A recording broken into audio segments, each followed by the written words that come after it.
Monsieur le gouverneur de la région de Saint-Louis, monsieur les préfets du pôle Nord, monsieur le représentant de la Banque mondiale, les représentants des partenaires techniques et financiers, l'ONU Habitat, monsieur le président de l'UAL, mesdames, messieurs les présidents du département du pôle Nord, messieurs les maires, messieurs les chefs de projet, messieurs les directeurs généraux, directeurs nationaux, coordonnateurs de projet, mesdames, messieurs, chers invités, nous sommes au terme de ces 3 jours de réflexion intense, de dialogue constructif et de co-construction prospective. Je tiens à exprimer ici ma profonde gratitude à chacun d'entre vous pour votre engagement, votre rigueur et votre esprit de collaboration. Cet atelier a été un moment fondateur, une étape décisive dans l'élaboration du schéma directeur d'aménagement et de développement territorial du pôle Nord.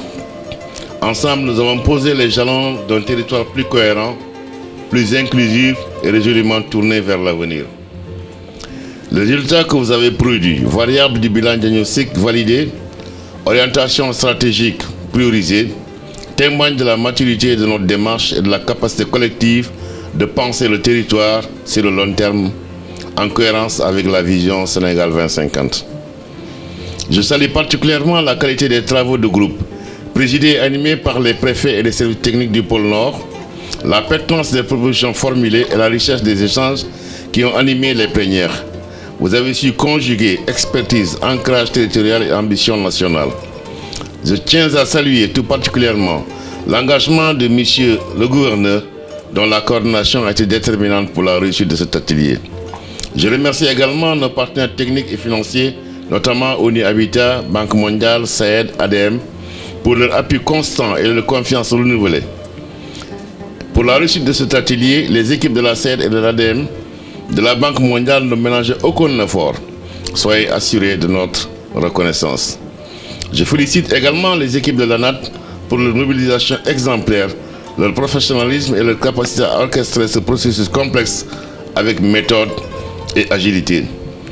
Je félicite particulièrement monsieur le modérateur, qui est mon jeune cadet du Britannique militaire, pour la bonne animation de l'atelier. Je remercie également toutes les structures du ministère de l'Urbanisme, des collectivités territoriales et de l'aménagement du territoire et l'ensemble des participants pour leur accompagnement, leur implication pour le bon déroulement de l'atelier. Mesdames, Messieurs, comme le dit souvent monsieur le ministre de l'Urbanisme, des collectivités territoriales et de l'aménagement des territoires, monsieur Moussa Bala Fofana, l'avenir du pôle Nord ne se décrète pas, il se construit. Et vous venez d'en tracer les contours avec lucidité et audace. Le schéma directeur d'aménagement et de développement territorial qui en découlera sera notre boussole collective, notre outil de transformation territoriale, notre pacte pour un développement durable et équitable. Au terme de nos travaux, nous avons posé les bases d'un pôle Nord compétitif, productif et attractif, en identifiant les leviers économiques, les filières porteuses et les infrastructures stratégiques qui structureront notre avenir. Son avenir.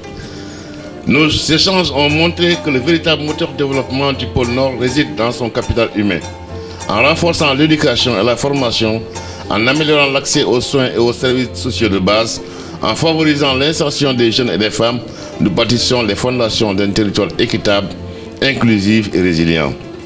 En plus, la réussite du pôle Nord repose sur une gouvernance solide et inclusive, capable de donner un cadre stratégique clair, des outils de planification cohérents et des mécanismes de financement innovants.